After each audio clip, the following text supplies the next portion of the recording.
Hi,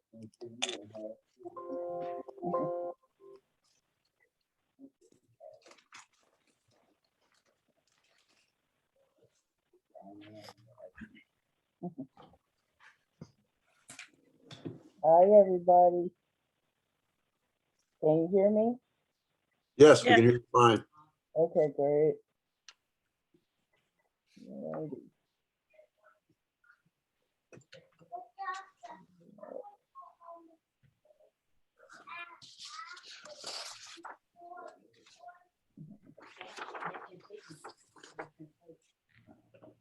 Okay, it's kind of slow coming in, but that's what happens on pitch night. I'm gonna drop something in our chat as our reviewers also get online.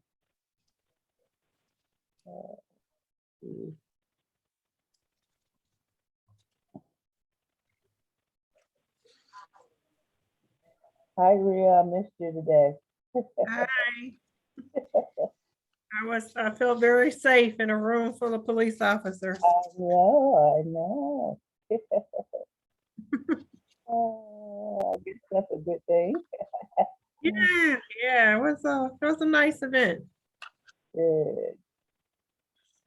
Good. Let's see here. I can find it. Sergeant Nixon says to tell you hello. Dixon. Dixon, yeah. Sending him some stuff tomorrow. We had a good conversation. Good. Right. Everybody. Let's see here. See if I can find my pitch sheet. So I'm going to put in the chat, if I can, the pitch sheet that some of our reviewers will be, our reviewers will be using. You don't have to use it, but it will give you an idea of some of the questions or what they're going to be looking for. So we're going to put that together, and when they come online, they'll be able to kind of like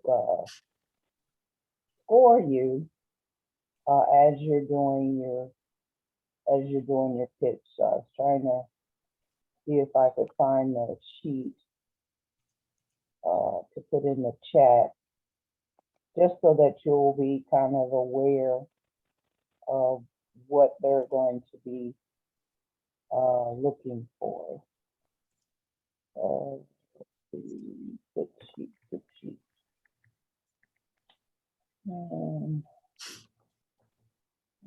see. I thought I had it up, but let's see here. So it's under Bootcamp. Okay. I'm gonna see if I can put it in our chat box so you can see it.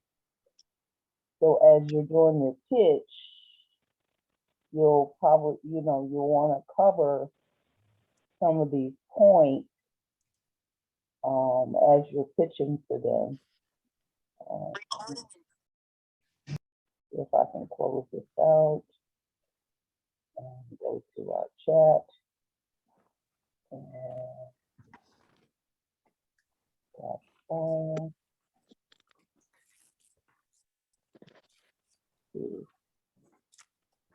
So how is everybody doing? Anybody nervous? Yes. Oh, no point in being nervous. I am. Well, ours is the easier one. If you've ever been through a pitch competition, wow, it can be kind of grueling. Trying to make sure that you cover all the points, because they're competing for money. So see, we're not competing for money tonight, though. We're just kind of getting you ready. Soon we're gonna hopefully have a pitch kind of class, right, Rhea? We're trying to get some arranged. Is there money involved in the class? We're looking to have a pitch class that will connect you to resources that will look to fund you in your business. That sounds pretty good. I might have to get ready for mine. So I just put into our chat the file. It's a PDF. So if you want to look at it or open it, just to get an idea of maybe some of the questions. And I think we're going to kind of move forward. I don't see any of our panel. So right now it'll be me, Rhea, and Ray. But if they jump on, that's fine. We don't want to hold you guys up to get ready. So was everybody, or were you able to look at the pitch sample sheet that was on our platform? It was through Growth Wheel. Okay. So that could have been helpful as well. It was a worksheet just to get you prepared for the pitch and to get you, prepared for pretty much any pitch. But hopefully you'll look at that if you haven't been on the platform. I see a lot of you have done your homework, so we really appreciate that. We thank you for it because it gives us an idea if we should continue to keep the platform. So I'm glad that you were able to access the platform. And also with Live Plan, today I resent the invitation for you to have that access. Not many of you have been into Live Plan yet.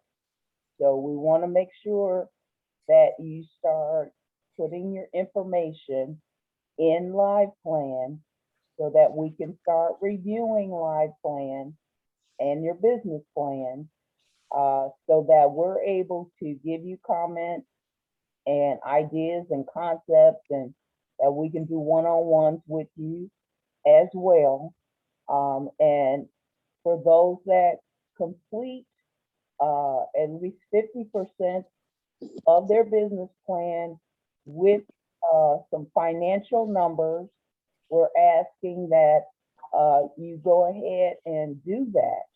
You only have, after next week, you will only have access to this portal for 6 weeks.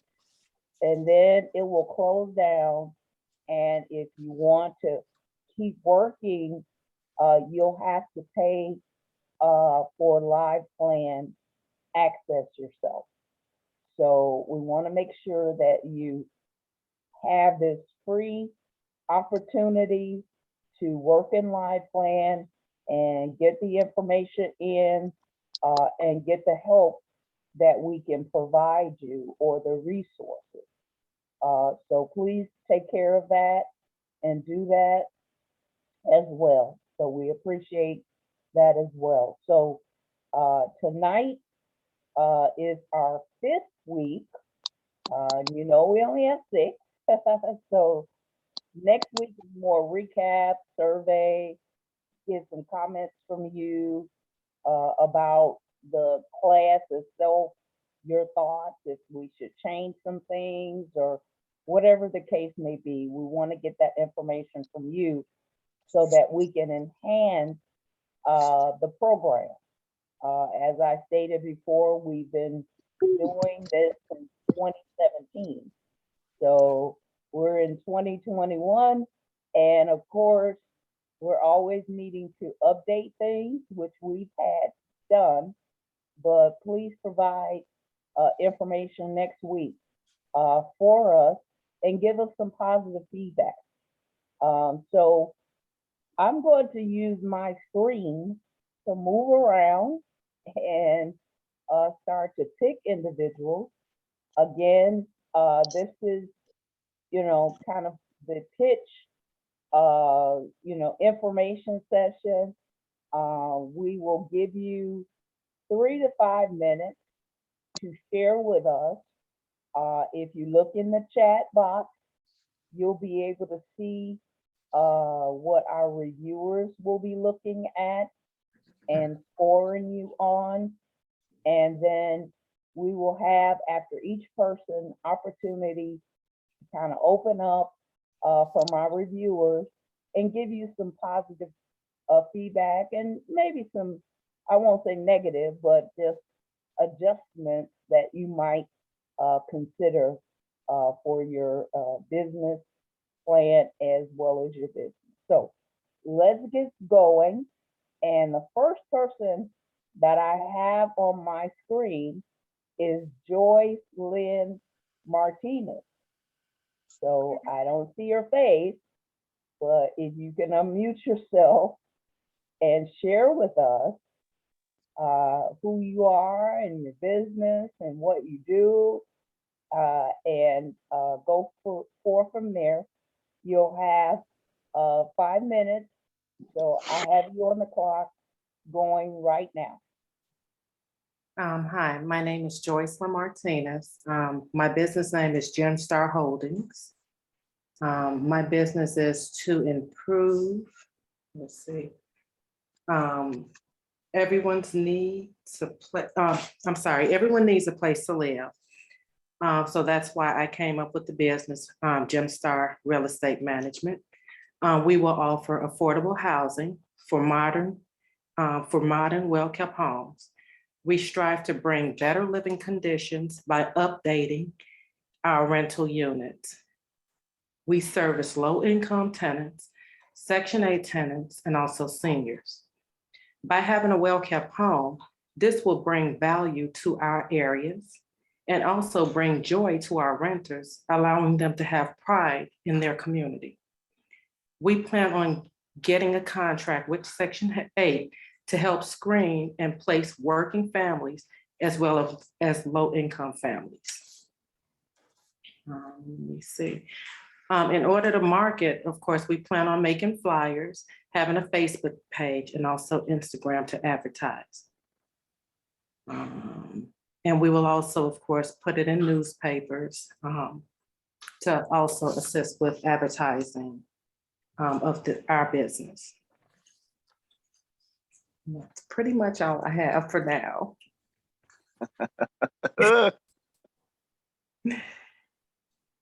Okay. Joyce, this is Ray.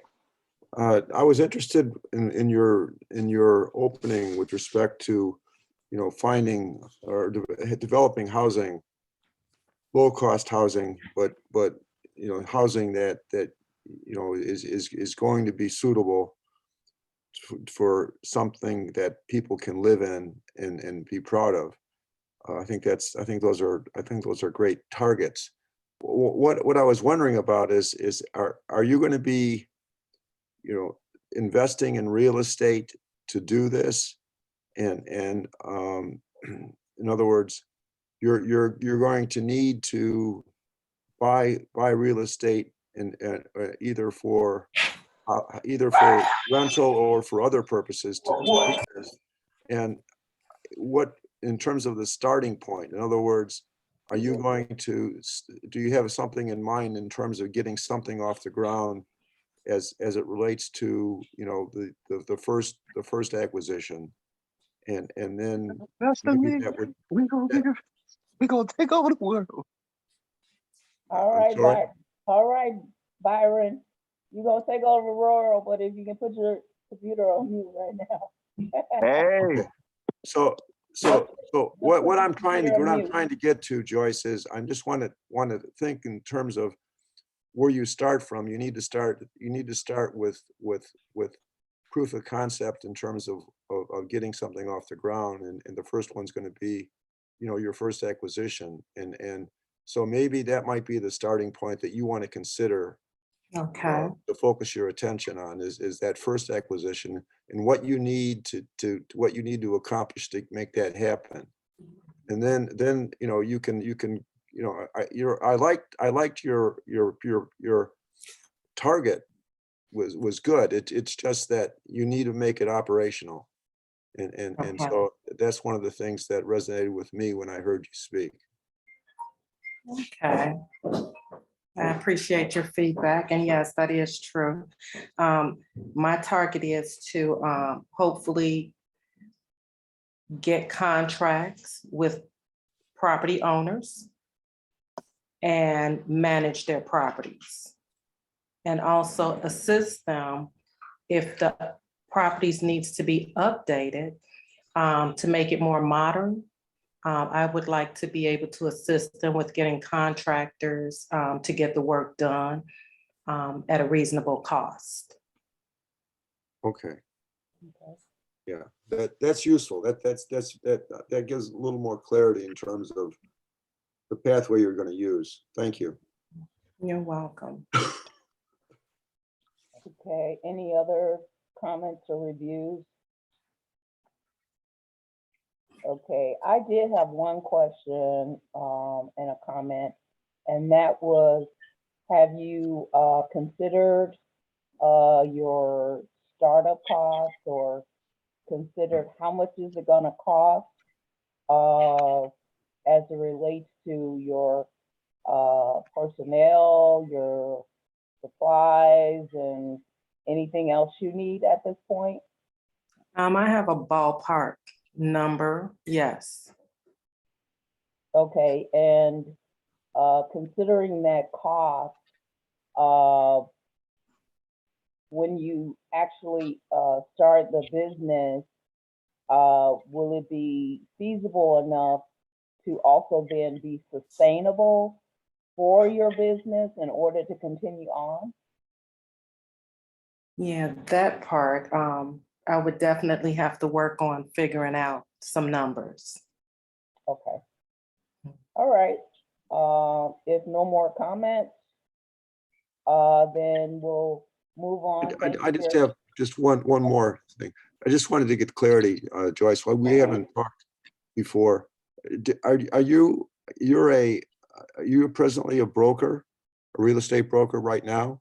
No, I have a few rental properties, but I'm trying to be more of, I'm trying to now start a business to where I will be managing other people's properties. I actually manage a few now, Yeah. but I'm trying to expand. So getting a broker's license would be something you want to get on the pathway as well, so that you have the legal capacity to fulfill what you want to do. Okay, yeah, you know what? I actually started the class. So yes, that's good that you brought that up. I did actually start taking the class. Okay, thank you. Thank you. Okay. So our reviewers, if you can actually score her and do your score sheet, if you have enough information, then we will move on to the next person, and we'll be able to utilize your score sheet to then share with you at a later date with one-on-one advising and assistance. All right, next person that we had is Alainzetta Jackson. Her eyes open up really big, like when I call her name. But please share with your class. I know there was some limitations, so we're gonna kind of move around. So reviewers, please understand that there's certain things going on right now with her business that have to be private, but share with them at least a little bit of your goals. Sure. Can you hear me? Yes. Hello, my name is Alainzetta Jackson, and I'm here to represent Raising Innovators. This company product is blank, blank, blank, but I have the tool that's needed in every household. It has the distinctive transforming powers that can be either manual or electric. This product I'm offering is not only useful, but functional as well, and will be an accessory to any and all households. Our motto is, we will rise up for all people. And the transforming tool is one that is needed in every household. It will bring happiness to every man and woman that uses it. That's me, 30 seconds. Thank you very much. I look forward to it coming out because if every household needs it, I need it. Yes, All right. yes. I have a question before anyone else, and that question is, What is it? have you kind of done an assessment as far as cost? I know that you're going through a patent stage and all of that, but have you done an assessment of cost as it relates to how much money you could possibly generate once you have developed a prototype and have developed the business, the product? How much money per household could you make? That question I have not looked at in terms of how much money I'm going to need to actually get the product off and marketing. It looks like it's way more than I anticipated after dealing with the live plan. I'm seeing numbers that I had never thought of that I would need. So money-wise, I'm not there yet. I know it's way in the thousands of dollars that I need, hundreds of thousands just to get started. Okay, and then once you get started, as it relates to the product, just based upon maybe other household products that are out there, a cost. So if I wanted to buy your product, how much money would I have to spend in order to get that product for my house? So looking at my competitor's product, it starts at $20 and go up as high as $80. So it is family friendly. It's not very expensive, and I'm looking to keep my costs down so that I can actually be a better competitor, be in the competitive market the way I need to be, and actually be able to sell this product. Okay. Any So other questions? I think that there's some ground you can start with that'll give you the information that'll help you get the answers to the questions that are broader in nature. Okay. As an example, when you think about the assessment of cost, what it's going to cost to get a prototype built, what it's going to cost to get a patent accomplished, Yes. and those kinds of things. That's tangible. Okay, that's real tangible. And you can get some help with respect to, we've talked about this with respect to who can help you get a prototype built. There's several sources that can help you do that. And it would be something that would obviously be kept in tow in terms of privacy and confidentiality.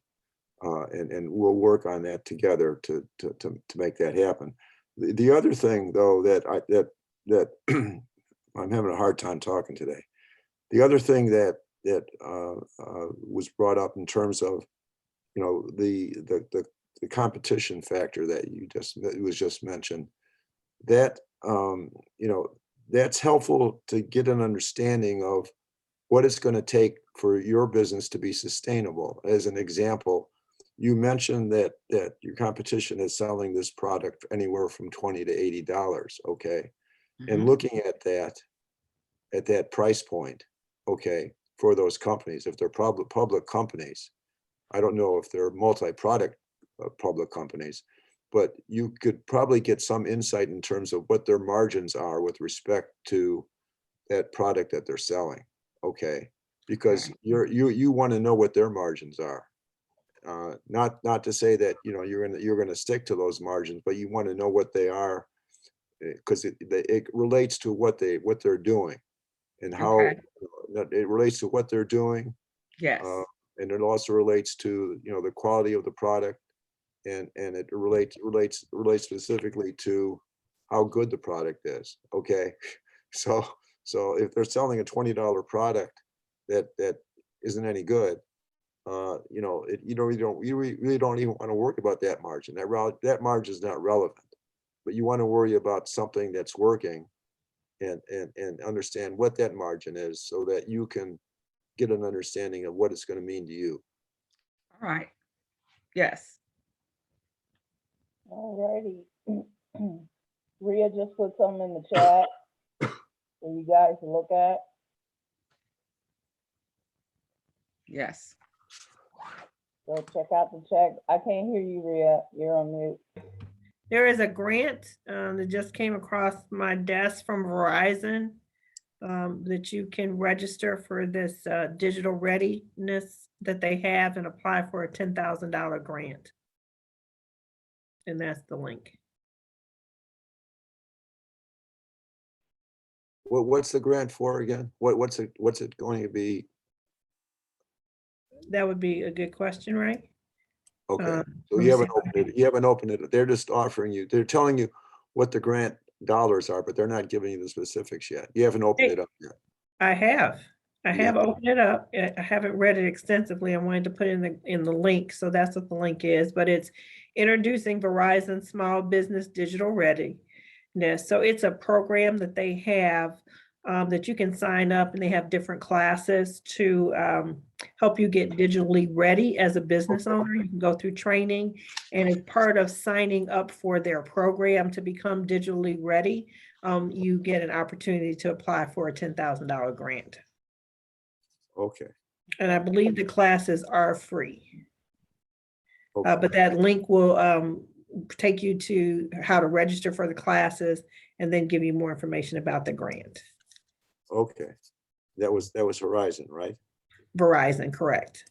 Okay. So, you know, if you remember, Rhea, and not to waste everyone's time, but in our prior class, we had an IT guy that was what he was trying to do with respect to developing his own pathway, having to do with, you know, making something digitally ready. So we can touch base with him after the, you know, after tomorrow. I can give you a call. We can pursue this further and address, you know, what he might be able to do, as well as what our other clients might be interested in doing to get this grant. Okay, great. Tomorrow, I also wanted to mention that we have 2 panelists on. So if you wanted to direct them to the pitch sheet in the chat. So we have, I know Adia and Charnel are on. Okay, yeah, so hi, you guys. I did put the pitch card fillable in there in case you didn't get the one I sent in the email. So you can download that for yourself. I think Adia put something in the chat for Alainzetta. So Alainzetta, we need for you to check that. Check the chat box. Okay. Fortunately, I joined a little bit late tomorrow, so I did not have an opportunity to hear Alainzetta's wonderful presentation. All right. So we'll send you some information on Alainzetta. And also you missed Joyce. So we'll send you, we are recording this. Okay. So we'll be able to send you the recording as well. Well, if you that- send me the recording, then I can, because I printed out my sheets, you know, I'm old school. So I can just make all my comments and then scan them into you, and then you can share them with everyone. Sure. So we are recording, so we'll send you the recording so that you can complete your review sheet and go from there. So, but appreciate that you guys are online. Thank you. Okay, so we're gonna move to the next person. Byron Gregory, are you ready? Hey, you couldn't call me fast enough. I'm ready. I'm excited. I know you said you're gonna rule the world. You're gonna take this over. So Hey, you Alright. heard that? yeah, Wait, hey, is you with me? Is your money with me? Well, we gonna find out. So, all right. I'm Byron Gregory. I'm really enjoying the platform, been enjoying the panelists week to week. I'm a real estate investor, developer. I was going to do something based off of my existing business, but as I got into, got on Live Plan and started going through the questions, your target market, problems, what can you solve? I actually got another business idea. That's what I'm going to present today. And if you're with me, I want to present to you futurehome.com. Okay. It's a generic name, something just temporarily, but basically what it is, it's a centralized info hub that coalesces existing and emerging products, technologies, and innovations that are available on the market. So as a developer, as a general contractor, you know, I'm always coming across new technologies, new trends. Just for example, it's just tons of stuff on the market. Wi-Fi, light bulbs, thermostats, solar panels. There's energy efficient products. I mean, I could go down the list. On-demand water heaters. There's so many trends, new fads, new technologies are on the market, coming to market, and you run across them. You might be in Home Depot, Menards, you run across them. These TV shows are real popular, renovated TV shows, Magnolia or Fix or Flip, you know, all these different ones.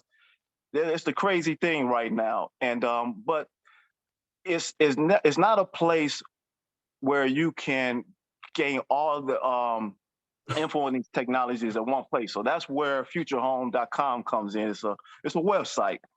So problem we're solving, I kind of described it, of course, but when purchasing, building, or renovating a home, how do you find out what new innovative products are available besides browsing the aisles of your nearest big box store? Well, I went over that. I just described that in my exuberance.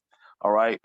Our solution is a website geared towards existing and potential home buyers and contracting professionals, giving them a central place to learn about these new innovative products, eco-friendly solutions, and trendy design ideas.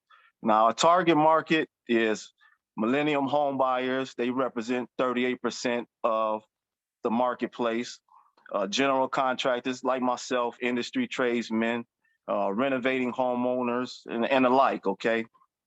What kind of we got different type of competitors, of course, TV shows, HGTV, house.com, build.com, but we want to offer a streamlined place where you could learn about what new products are there, what's coming out, also how to implement them, how to use them, give you design ideas, but a place that's real slick online you could go to and not have to research, Google every individual item.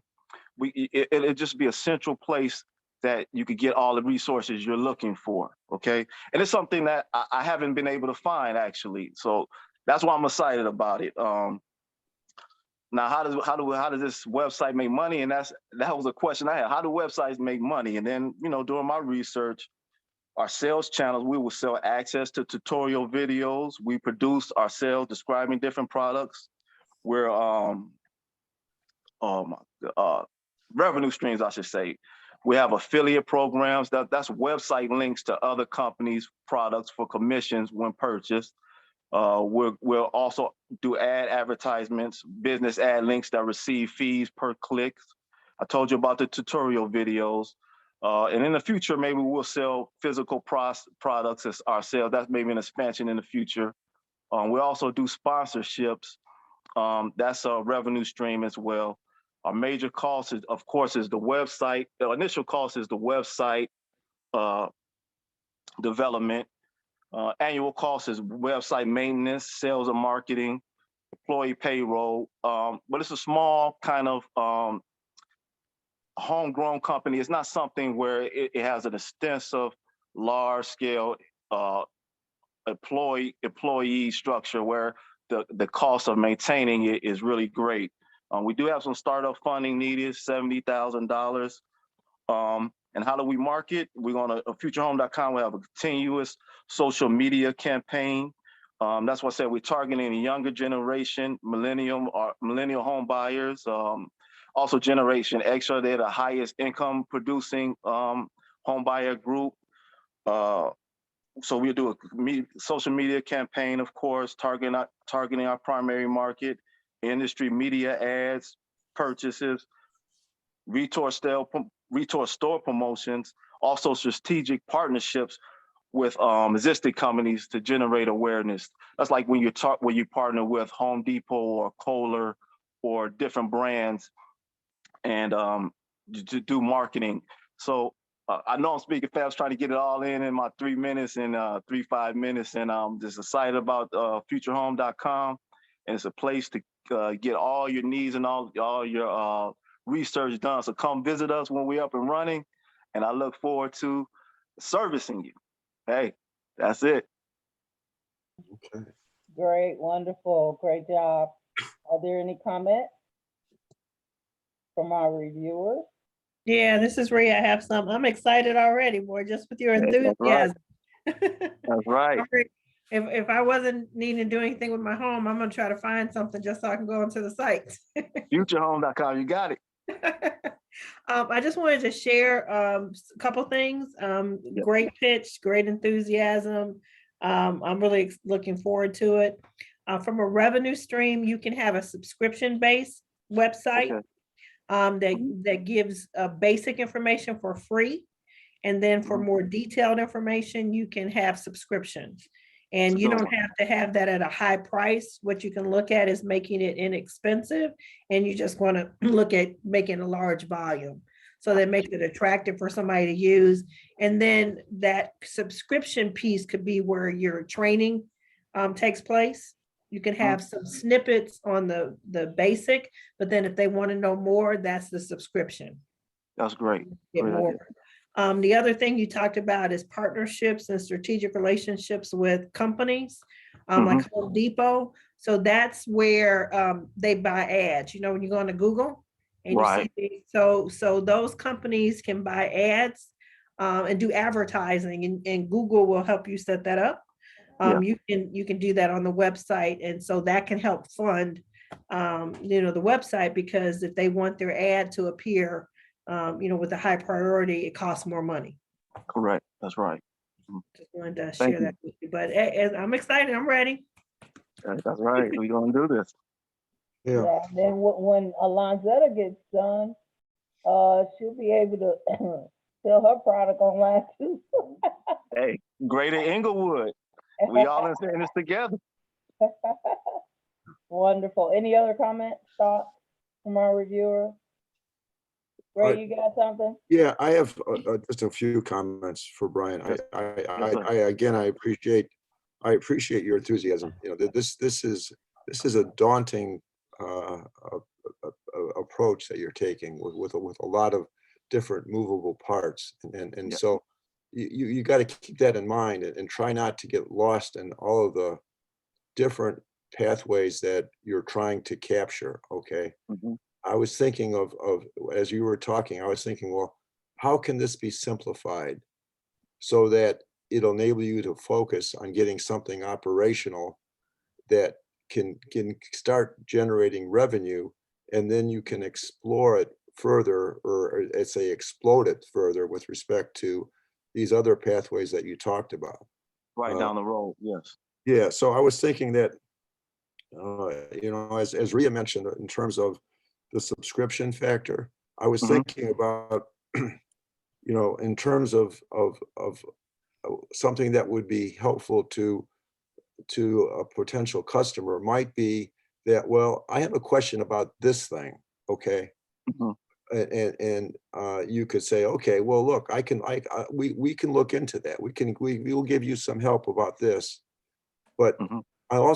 we want you to fill out a survey that's going to tell us what it is that you want to get accomplished on a broader scale, so that we can fulfill that objective. The first thing is as kind of like, I'm not trying to do bait and switch, believe me, but the first thing I was thinking about was like, okay, for what you want right now, we're not going to charge you anything, but for the broader thing, if you want to fill out the survey, we can give you an estimate of what we can do for you with respect to a subscription basis, Right. or maybe- for, in essence, like a general contractor kind of perspective.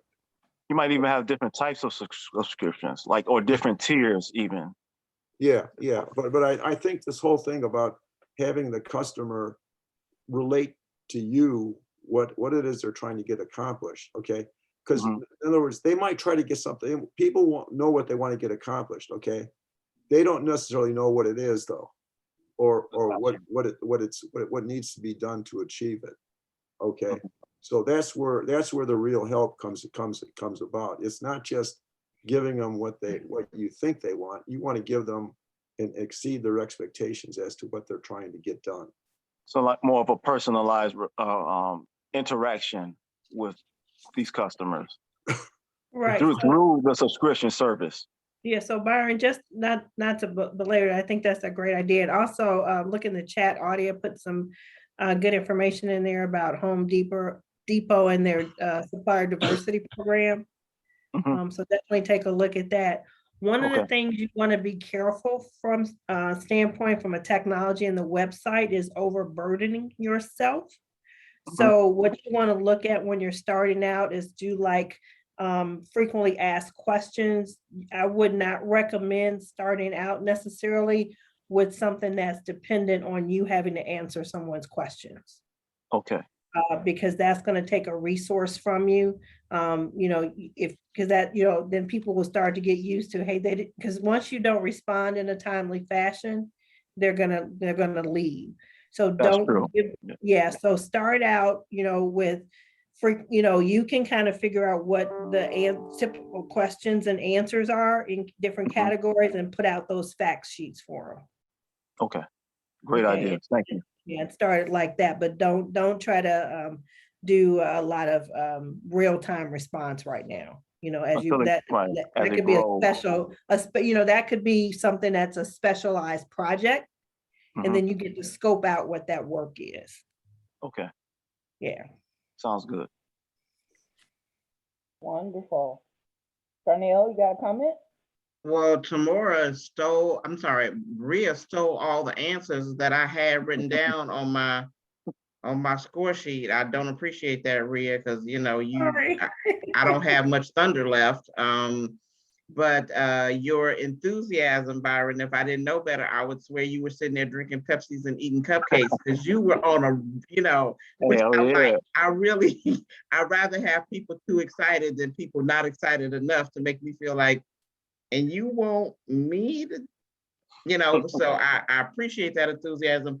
I was sitting there listening to this and I don't want to speak for Audia, but we hear so many concepts all the time. So to hear something new that is really directly tied to what you do already makes me happy, because, a lot of times people will come up with concepts that they're great theoretical concepts, but they have no way to really go about putting those things in place and don't have expertise that lends itself to that. Understood. So you definitely have that. And so, I appreciate the panel. I mean, that's what prompted that. I was going in one direction and your instructions gave me this idea. That's why I got excited about, hey, I was like, this is a real tangible idea. I could really, if I decided to, go down this pathway. So I appreciate it. I appreciate you. You know why too. Thank you. Yes, and to be honest, only a handful of people get excited about home improvement concepts. You know, people who own homes.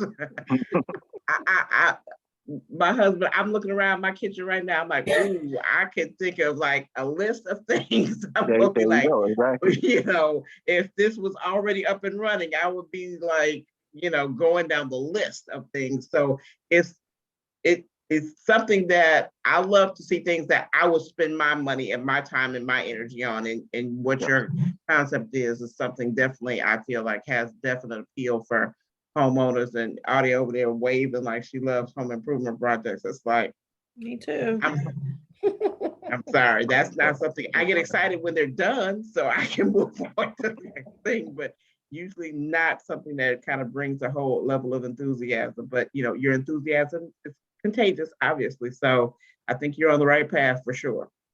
Yeah, Byron, I need to know how to use a drill. Can you do it? Oh, come on now. Hey, I bought one. It's in the box. I'm trying. Bless you guys. Thank you. All Great right, great job, good job. We're gonna move on and we're gonna go to Glenn and Tasha Williams. Are you guys ready? If not, I'll move on.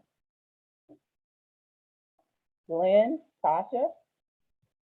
It's coming on audio.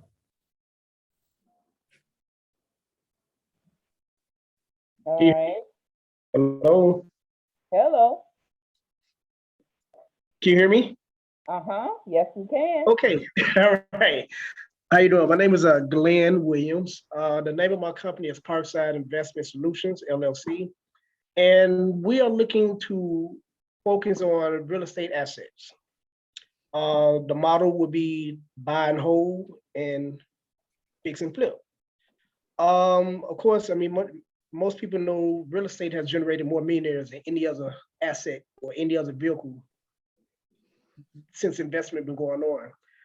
So mainly we're looking for doors, not many single family, we look for multi-units where we can create passive income. Passive income is the vehicle to to wealth. So that's what we're looking to put our venture into. Short and sweet. Okay, so Glenn, are you, when you first mentioned, you know, acquiring real estate in Yes. multi-units, and then you talked about, you know, you talked about renovation and flip. You said the word flip in there, and that's not really passive income. That's pretty active income. That's correct. But we're looking at two different models. We're going to be a module where we can have two different ventures going on. Okay. So the passive income is one aspect of what we'll be doing. What we also will look at the flip side of it. Okay. So you'd be flipping single family residences, and Right, then you would be attaining multiple doors of real estate. Yeah. okay. Okay. Do you, what are you involved in real estate right now? I have been. I am a HVAC technician, so I am a tradesman. I have done real estate deals before and sort of very familiar with some of the hurdles of obtaining different type of debt to put on a property to make it operate in the right fashion. Uh-huh. So if you, so in essence, you've got it. You obviously, for what you're doing, you need a team. Need a contractor team, which I do have people in place. Of course, you need the realtor, your lawyers for the basic legal aspects of it. But as far as the trade wise and contractor wise, I do have a team for that. Okay. Okay. So I think what would be helpful is if you can talk, not today, but maybe in the future we could talk together about, you know, in terms of how you're going to get from what you're doing now, like the here and now. Yes. And then what is it that you need to get to advance the pathway you want to achieve? okay? Right. Because, you know, I understand what you said in terms of, you know, your overall strategic objective. I got that, okay? But, you know, in terms of making that operational, you need to make it operational that's tangible to you in terms of like, here I am right now. And this is what I want to achieve. And so if you can get some clarity in terms of how you're going to get from where you're at now to making what you want to achieve operational, that's what would help, I think, put focus and put tangible clarity into what it's going to take financially as well as human resources to help you. Yes. Agreed. Thank Okay. you. Okay, any other comments from our panel reviewers? Lynn, are you independently wealthy? No. Okay. And so what financing options or programs will you be utilizing for your business? Well, that's what I would definitely have to shop to see what type of friendly mortgage companies that, when I say friendly, investor friendly, lending opportunities are out there. If it's hard money, if it's crowdfunding, whatever, you know, generally when you're starting out, you may have to get the loan in your own name. You may have to put the numbers together and show that with the investment property that you're getting with the cash injection that it can bring in, it will be self-sustaining and it can produce a profit. So a lot of times, if you are different lenders, they see that they will take the risk of lending you the money if they see that the property is profitable. And are you familiar with any? No. Okay. Hopefully, Because you guys can lead me to the right directions. well, I mean, again, I don't want to speak for audio, but I know with respect to CIBC, they specifically don't do investment real estate in the small business space. So the real estate department may or may not, they typically don't like the model just because it's so subjective to whatever is happening in the market. And I know yesterday I was speaking with a general contractor who also does investment real estate pieces. And right now he can't even find inventory. Yeah. It's really changing. I'm not looking just here in Chicago or Illinois. Illinois is a terrible market right now. I'm looking to look out global. I'm not locking myself into Illinois. We've had many issues here in Illinois trying to move and wholesale properties and do different things of that nature. So yes, I definitely agree. The inventory is scarce. There's a lot of major big competitors out here. Even your everyday earned income, there's a lot of competition. But there's a lot of houses out here that will come back on the market. So we only need one opportunity, and you know, it only take one. Yep. Yeah, I totally agree, you know, with respect to, you know, cash flow matters. And so I think that was the point that was just made to you. And so, you know, if you're focusing in terms of that first one's going to matter, and that's going to get us the momentum that's going to get us towards the momentum that we need. You have to really get your financials wherewithal nailed down so that you can get momentum going in terms of being able to leverage off your success. And so you need to make sure you've got the right financial resources set up to make that happen from day one. And that's why in some cases investment real estate would scare a banker, because they care about cash flow on a real-time basis. You know, projections and business plans are great, but you know, that's not going to get a loan paid off. You know, cash flow is going to get a loan paid off. And so that's what matters to people who are lending money. Yes, sir. Thank you. All right, any other comments? Okay, thank you, Glenn. Really appreciate it. We'll keep working. All right, let's see. Karen? Are you there? Anybody Yes, yes, I'm here, but can I please go next because I'm at work and I'm really fixing my client plate right now and I got to fix her Okay. plate before I leave. I'm sorry. All right, we'll move on. All right, Greg? Are you there? Yes, I am. Can you hear me? Yeah, So, go right ahead. sure. My business is it's called Williams Trading and Investments, and basically, I was looking for an online business that could be done at home or anywhere in the world, actually, and with low overhead, low barriers to entry. So, I chose to pursue day trading, and specifically the Forex market. And within the Forex market, specifically the S&P 500 and the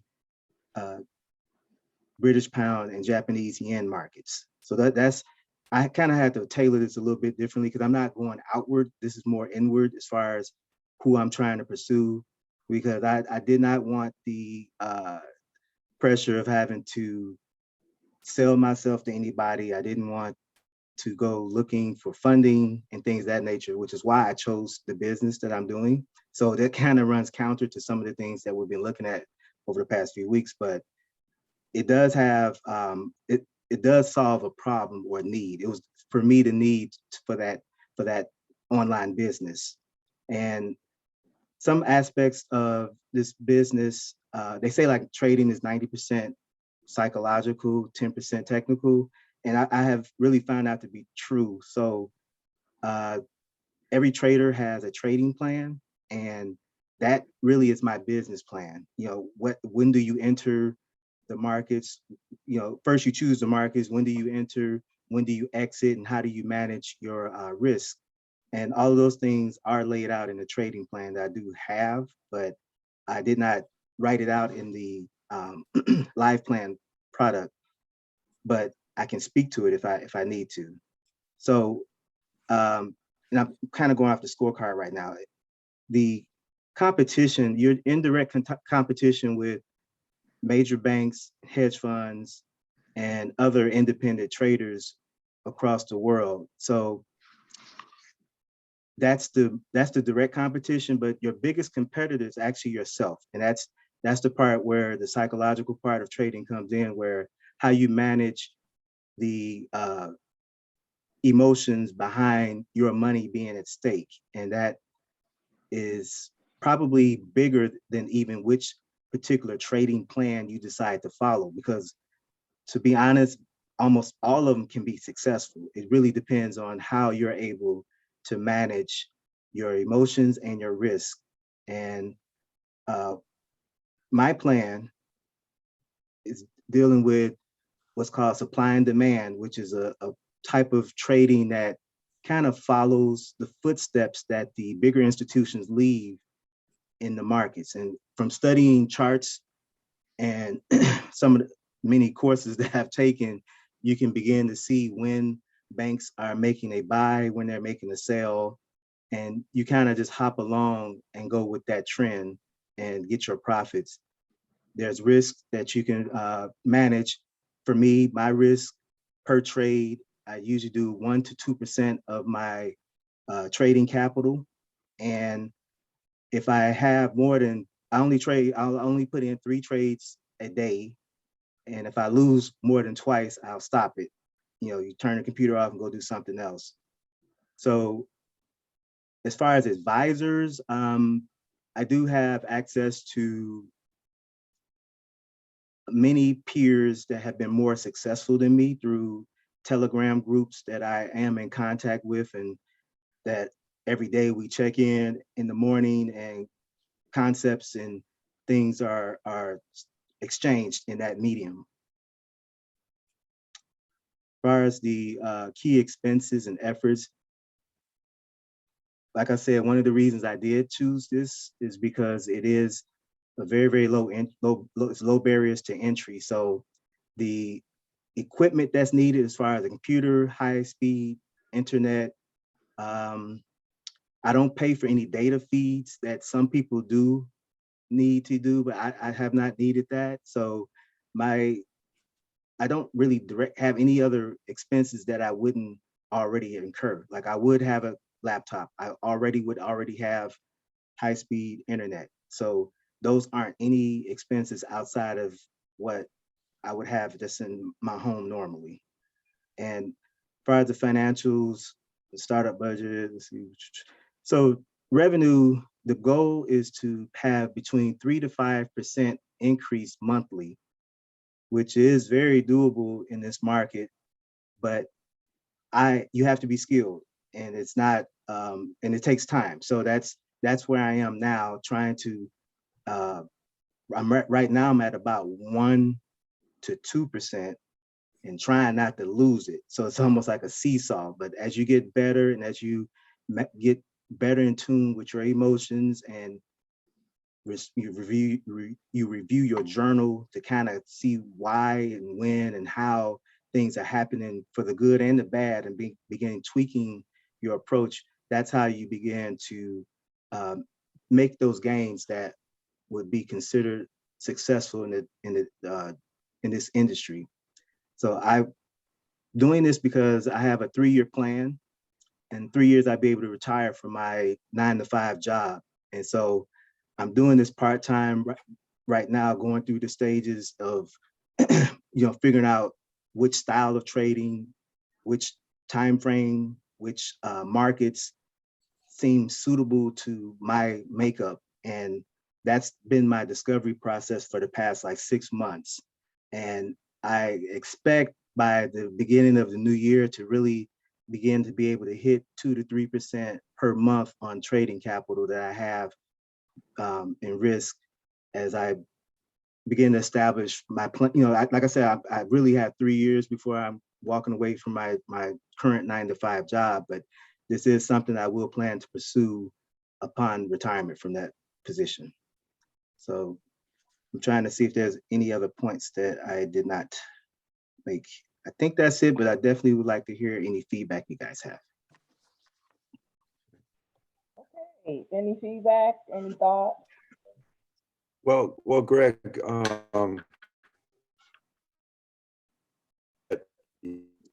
your approach to this, it seemed pretty strategic in terms of laying out, a strategy that can work for you. And with regard to that, you mentioned, the objective is to keep the day job, and this is going to be my training, my training time to validate whether or not I'm going to be able to be successful in doing what you want to do. What are you engaged in terms of your regular business activities? I'm an analyst at a major hospital. Okay. Are you a financial analyst? Yes, I am. Okay. So what interested me was that you talked about FX trading, and with regard to FX trading, do you specialize, or are you going to specialize in certain foreign debt, or is it more in terms of looking at what seems to be a volatile area that seems most promising? In other words, you're going to stick to some specific countries, or are you going to really randomly exercise your judgment on what trades you're going to execute? Like I said, right now, the S&P 500, which is kind of like it moves very similar to the Dow Jones, or what's called the US 30 market. The difference being is that there's a huge cost difference. The amount of risk capital that's needed to trade the US 30 or Dow Jones market is quite higher than the risk that you may need to enter and trade the S&P, but they move very similarly. So it's a good market when you have lower amounts of money to begin to acclimate yourself into the movement and the timing. So the volatility that you mentioned is a very key part for day trading, because as opposed to like swing trading or longer positions, you expect within a couple of hours or so to have a majority of your moves already mapped out, and your trading, your take profit hit. So the British pound and Japanese yen is a Forex market that I do like the volatility in it. I do like the cost of being in it. And technically, like the Dow Jones, the NASDAQ, and the US 30 are called indexes. Yeah. So they're not technically Forex markets. They're actually futures markets, but they, to not get it too technical, they reside in the same, a lot of times the same arena. So that most of us have access to all of those markets. It's just kind of like, what are you going to focus on? So I'm focusing on the indexes, but I'm starting out with the S&P primarily. Within the Forex market, the one country or the one pair that I'm looking at is the British pound, Japanese yen. And it is due to the volatility, because you do need that movement to be able to generate the income in the shorter amounts of time versus holding positions for days and weeks to get the same amount of money. Yeah. Well, I think that it's useful for you to in terms of lining up the cash that you need to have, in essence, the trading volume that can fill what you're trying to achieve, and not, in essence, be distracted by the fact that I don't have enough money. Okay. In other words, you need to get an understanding of what it is you want to put at risk, because you're putting yourself at risk every day. And so with respect to that, the things that I've always had a problem with respect to of trading is settlement. And settlement is something that gets chaotic, and everything else gets out of proportion if the settlement isn't going right. And that's when the prices start really becoming very, very volatile. So I think with respect to your plan, I think it's a good way to start. I think you need to put some controls on yourself and get some support, from other people that might be like-minded, so that you guys can kind of leverage off of your own knowledge together. Doing this by yourself can be very, very difficult, because in essence, you're not getting feedback on a real-time basis. You're getting feedback on the end of the day results, and so to overcome that, if you can, have some kind of linkage with. I know you said you don't want to have the expense of having a data point in terms of paying for data, but nonetheless, you need to get some contacts to help you get a handle on what you want to achieve with your direction, because that's something that you want to be able to establish and keep in tow, because your objective is not to run out of your spending limits or your investment limits before you can actually exercise them. Yeah, exactly. Like I said, with the course that I purchased, there's a Telegram group that I meet on every morning. Okay, good. With other traders, and that's kind of speaks to the type of support that you recognized that I need. I've recognized it as well, so that's why that chat group is available. It's actually 24 hours, because there are traders overseas that trade the different sessions. So we definitely are in contact with each other, and you're 100% correct. Yeah, I'm glad you're not playing in Bitcoins. I do own that as well. Those markets, once you understand market movement, I know the markets move the same way no matter which market you're looking at, as far as the patterns.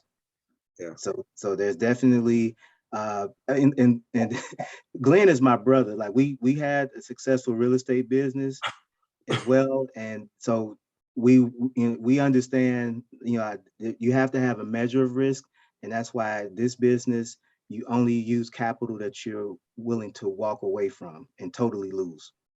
Yeah. And you determine your risk, and you don't lose. You can't lose more than what you've put in. Great. Okay. Okay. All righty. Any other comments? All right. If not, I'm going to move on to Ariana Moore. Are you there, Ms. Moore?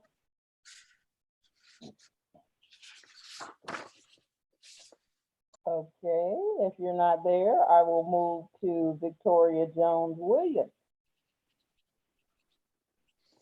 Hi, my name, can you see me? I don't think I've, Not yet.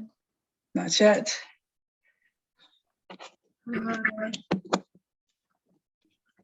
having a problem with the video here. I can hear you though. There I go. Okay. My name is Victoria Jones Williams. My business is Shalady Designs and Treasures. And what that entails, I would like to work with commercial businesses and smaller businesses that are starting up that are looking for people to decorate for their opening events, maybe office parties or office events where they're setting up. I've also heard a lot of people speak to real estate. Rhea, by the way, I'm very handy with a drill, so I can help you there. Thank you. But I'm also wanting to get into home design. So where I could possibly come in, do your staging for your real estate if you're coming in to renting out or showing off a home. I do furniture transitions or transforms where I take an old piece of furniture, paint it, change the knobs, do whatever it is that it needs to be done to it, whatever to the paint. So I've did a few projects around my home and other pieces of furniture. So basically my target market would be, like I said, small business that's doing startup, moms who just want to have an enjoyable party for their brides, who's looking for a unique experience for their wedding. I also, like I said, wanted to start with some of the real estates where I'm coming in doing staging for some of those homes that people are looking to sell or rent out.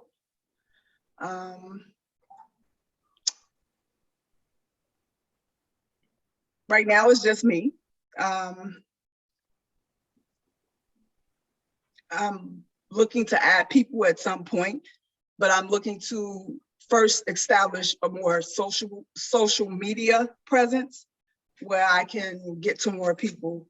Because right now I'm just starting up, and like I said, I've just been doing things for families and friends, not necessarily wide span yet. So I'm looking to increase that by starting a wider social media for me to reach commercial businesses and such like that. So I haven't really considered the startup costs for, well, I know overall the materials of things that I need, and a lot of equipment I already currently own and tools to that extent. I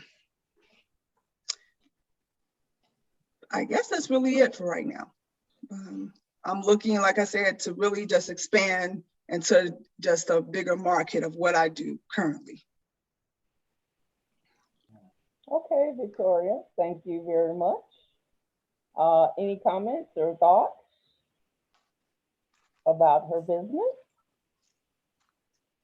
I just have a just one quick comment about the pitch, and we can do this next time or go over it. I know in many of the presentations this is probably new for folks doing a pitch, but you're giving us a lot of information, which is great, but really want you to think about doing it more as a sales pitch. because that's typically, adding, information like that. So just something to think about. Okay. All right, anybody else? All righty. Okay, Karen said she was ready. Come on, Karen. Okay. Hi, everyone. I'm Karen Baker. I was gonna do my plan. Well, I'm new to doing a plan and I was kind of stuck and a little frustrated. I was gonna do the plan on my kids' play area, but as I was doing it, it was getting too hard because like I didn't start it yet. That's why.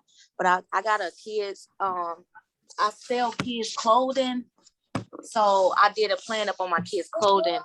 So I got to go off this app and go to it. For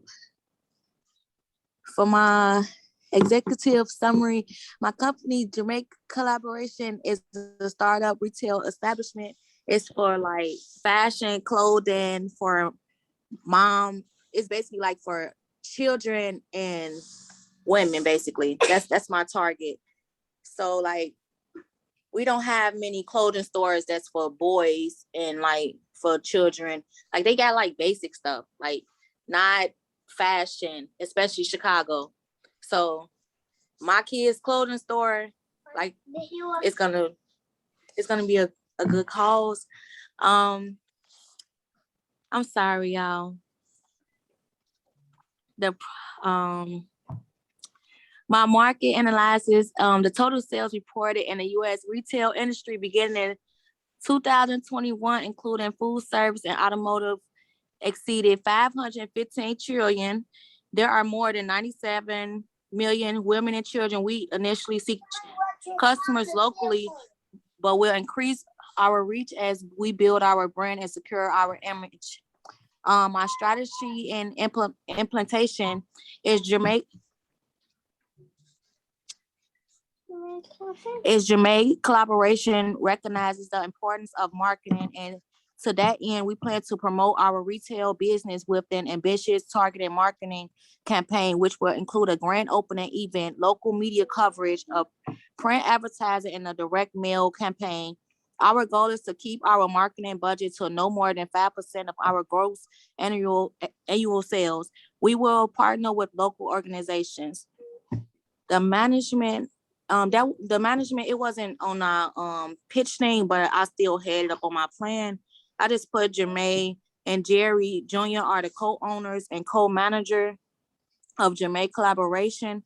Jermaine and Jerry are the sons of Karen Baker, who started the business for them, who have 3 years in the retail industry, including 4 years of a manager of J Collaboration. She earned a business degree in 2021. She worked with designers, wholesales, and retailers for roughly her entire life, basically. My financial plan is our company will earn revenue from our customers, and our resources and funds. Jamaica Collaboration costs roughly $132,000 to launch successfully. We have some personal savings invested. We are currently seeking additional funding from grants and business loans. Startup funds will be used for renovations and inventory and operating expenses such as rent, utilities, and payroll. Further, most of our initial investment will also be used to purchase retail equipment and inventory software, all of which will produce future benefits for the company. A small portion of our investment will be used to create an online clothing store. They are inexpensive e-commerce tools that provide a very easy way to create an online boutique store where we can sell our fashions all over the world. Gillette Collaboration will be located in Chicago, Illinois. Our company is a retail establishment selling fashionable women and children clothing. And our key assets are the owners, Jermaine and Jerry, who bring tremendous experience and relationship to this business. Once we launch Jamaica Collaboration, our primary assets will be our brand, which will combine style, quality, and a great shopping experience in the long term. It is a business that will separate Jamaica clothing make clothing from other retailers, both locally and nationally. Okay. All righty. Thank you, Karen. I think I said too much, but I don't know. Like, this is my first time ever doing a plan and speaking on it. So like, there we go. That's okay. That's the learning. That's the learning lesson. So as you get more in depth with your business, you will find out the things you need to say based upon your audience. So that's why we leave this opportunity for you to at least start to talk about your business. And as you start thinking about your business, you'll find out things that you need to add and find out things that you need to take away. So this is a good platform to try it out. And as you continue to grow and continue to do your business plan, you'll figure out what works for you. Some things may be in phases. So you may start out with a phase 1.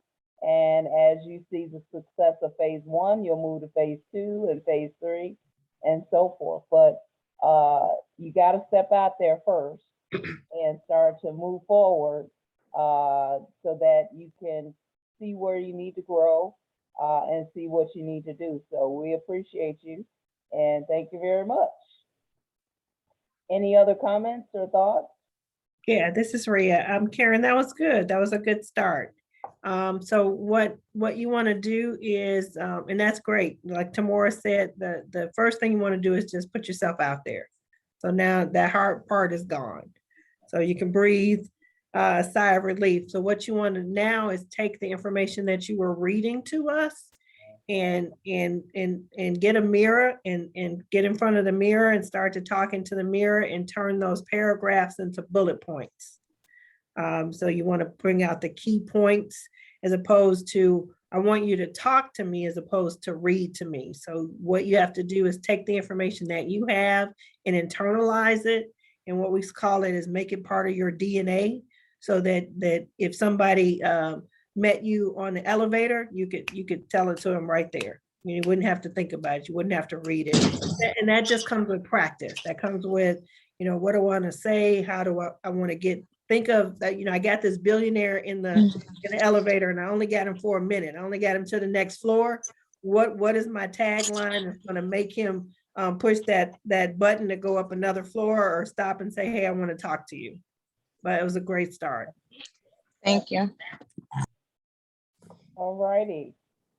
Did I miss anybody? I'm kind of looking at my screen. Anybody that did not get a chance to present?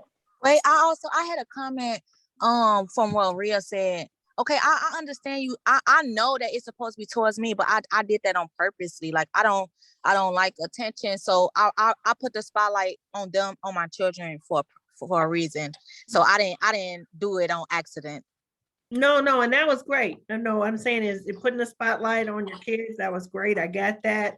It doesn't have to be about you. It's about the business, and spotlighting them is fine. So like I said, it was good, good information. You just want to get to the point where you're not reading, but you're sharing. Think of it like that. Thank you. Mm-hmm. All right. Did I get everybody tonight for the pitch? This is the only time for the pitch. Hi, Babette. Hi, I love you. I love you. Nothing you can do about it. All right. I think Babette asked, was this the only night for the pitch, right, Babette? Yes. Yeah, the next time we'll do it is the next business plan boot camp. But Babette, you can always do one-on-one sessions with us as well, so we can hear what you have. Okay. So, yep. Okay, I just want people to know one thing, if I could. My name is Babette Payton, and I'm a national gold medalist archer. People might not know what archer is. That's someone who shoots the bow and arrow. I don't know if I'm going to be able to continue to do that since this accident I had, but something that's very precious to me because I was disabled before this happened. and it's making places more accessible. Buildings, whether it's housing, whether it's stores, whether it's office buildings, recreational places, sports places, schools, churches, etc.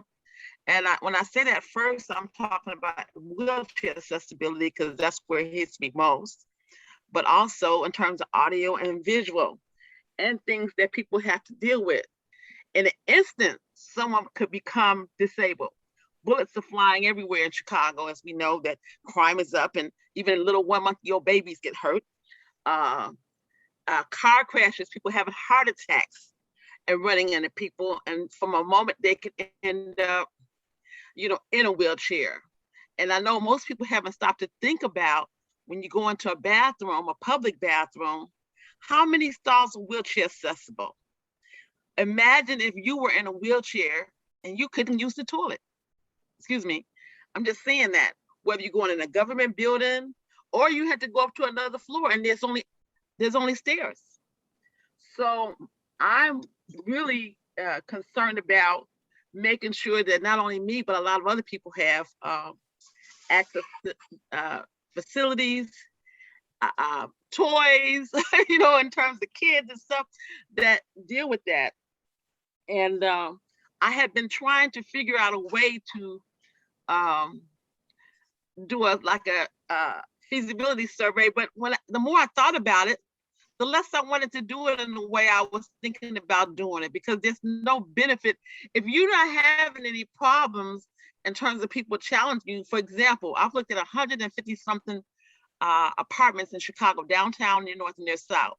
Out of that, I found maybe 7 that were actually wheelchair accessible. Now, most people think that it's wheelchair accessible if you have an elevator in the building.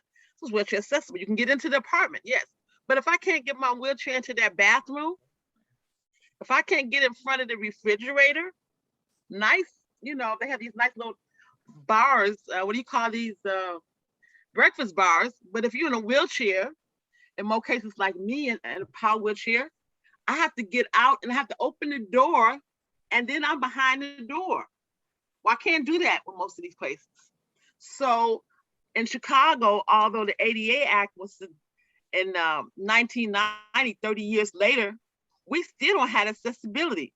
I've had the opportunity to go down to the city of Chicago's inspectors department and talk to one of the key inspectors to ask, how did we get in Chicago, a major place, with we're supposed to have at least 10%. We don't have that.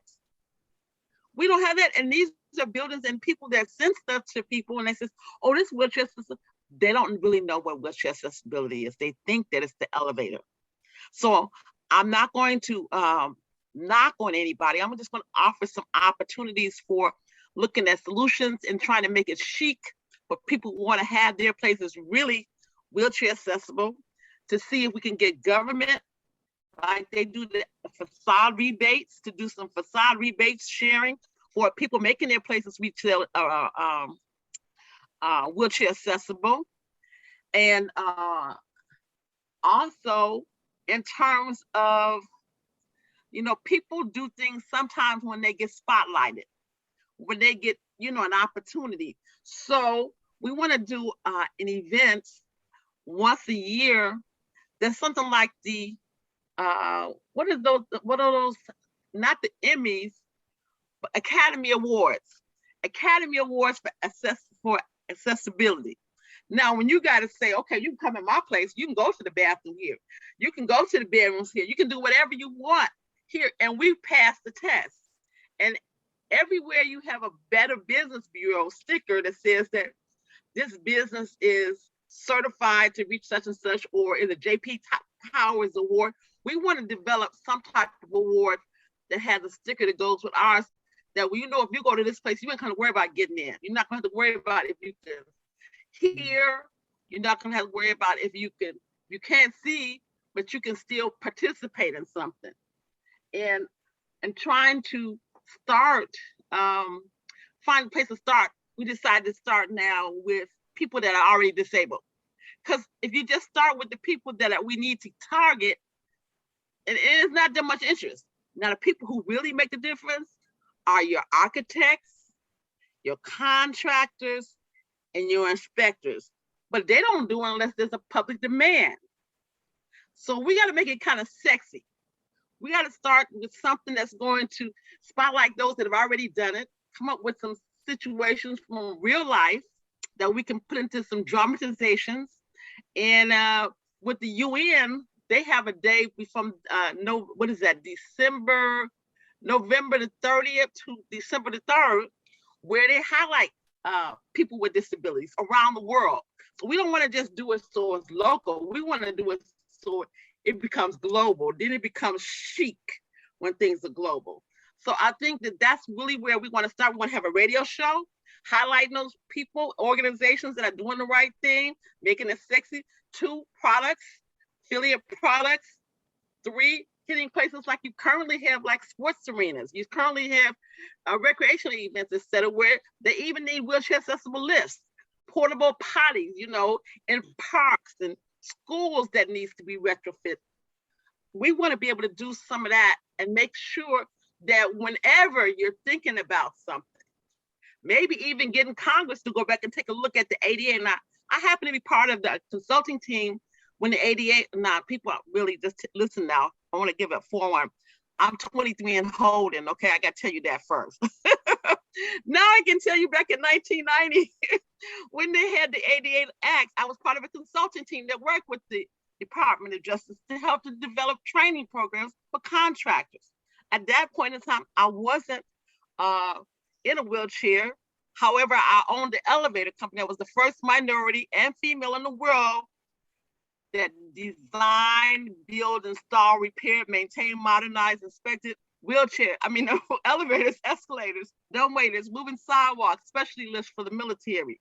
And we were a union shop. So we weren't just a little sideline company. We were a small company. We paid the same wages as all your places like Otis and Montgomery and Schindler that people know about. And we were QEI. I went to the extra thing because I know, people are like, oh, that might not be a real company. I became a qualified elevator inspector, which means I could go into a court of law and I could testify as an expert witness if this elevator or escalator was safe that was involved in the accident.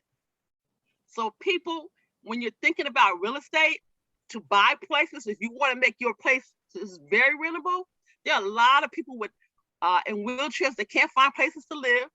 If you go through something like HUD or CHA, you might be able to get $2,000-$3,000 for an apartment that maybe you could only get $700 for, if it's wheelchair accessible.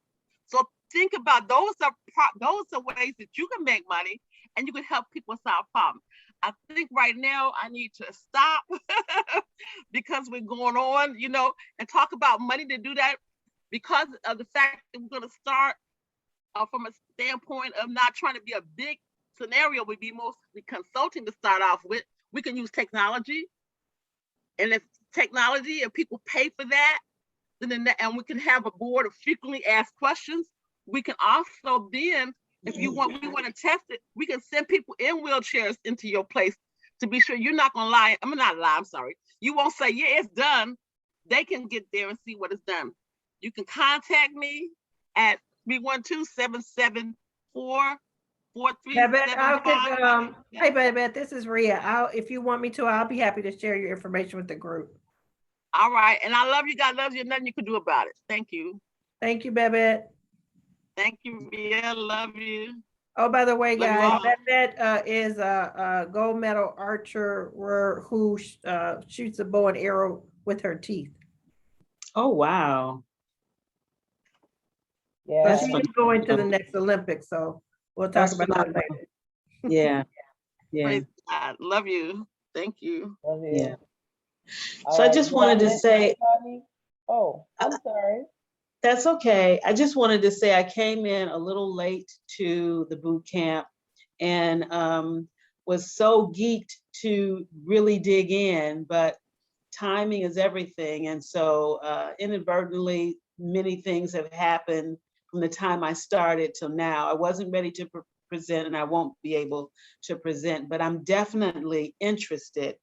The information that you provided on this platform has been so valuable to me. And it's my intention to start again from the beginning when the boot camp starts up again. And I'm thinking that when it does start up again, I'll be in a better position to be a lot more attentive to working through creating my business plan, because my business plan is definitely a priority for me, but it just, I'm not able to give it all the attention that it's going to need right now, but it's definitely something that I want to take care of in the near future. So I just wanted to say thank you for allowing me to be a part of the boot camp this time around. And it's definitely my intention to come back more available and much more intentional about completing the program.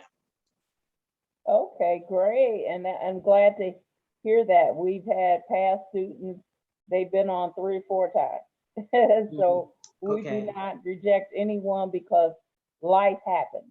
And if life jumps in between you working on your business plan, sometimes it can cause you to have to pause for a second. So definitely, as we continue to work with our partners and be able to offer this platform and offer the boot camp, we will definitely be here. And as you're working, even though we're not doing the boot camp, and this is for everyone, if you need one-on-one advising, you want to work offline and work with us, you can do that as well. So you don't have to wait to the class. If you want to keep going, whenever you have time and availability. So we just want to let you know that that's an opportunity as well. All right. Thank you. Thank you so much. Sure. All right. I think I get everybody on tonight.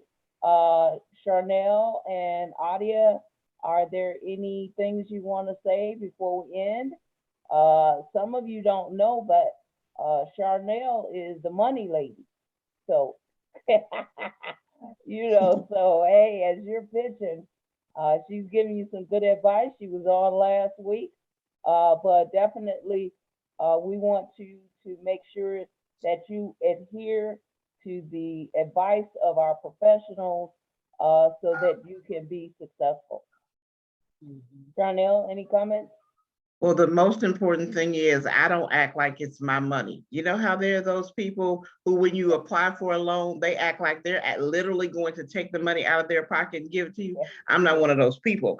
And in the event that you need to have a conversation about what your access to capital piece needs to look like, we can have that conversation over the phone in my office, because part of what we do, in addition to providing capital, is also provide technical assistance with respect to resources. So I'm the type of person where if for any reason you don't meet the bank's requirements, I will absolutely refer any other financial resource I think could meet your needs, because I just feel better about things knowing that you have some soft place to land in the event that what you're trying to do doesn't fall within the CIBC program. So I am definitely one of those people who want to be a facilitate and a help, even if that means you are not able to secure funding through CIBC at this time. Thank you so much. That's such a great resource for us to have, to access. I'll tell you, when I was looking through the agenda for writing your business plan, you had so many resources there. And one of the things that I took a lot of time and looked at were the financials that need to be in place before you start to do anything. And I'm telling you, it scared me a little bit. I was like, oh my God, will I ever be able to do this? But knowing that there's someone on board in this boot camp who can be a point of reference is really just a wonderful asset. I will definitely make an appointment to speak with you as I continue to work through writing my business plan. So I look forward to it. Yes, thank you. Adia, did you have any comments or thoughts? No, just to thank everyone for stepping out here and presenting your businesses to us. I do human resources with the GCDC, and so if anyone wants to have a conversation around human resources and the needs you have around compensation, hiring, any of the compliance issues, feel free to reach out to me and to Maura and Rhea have my information as well. And so, we're just here to support, help you think through some of the difficult things as you're building your business and where you want to go.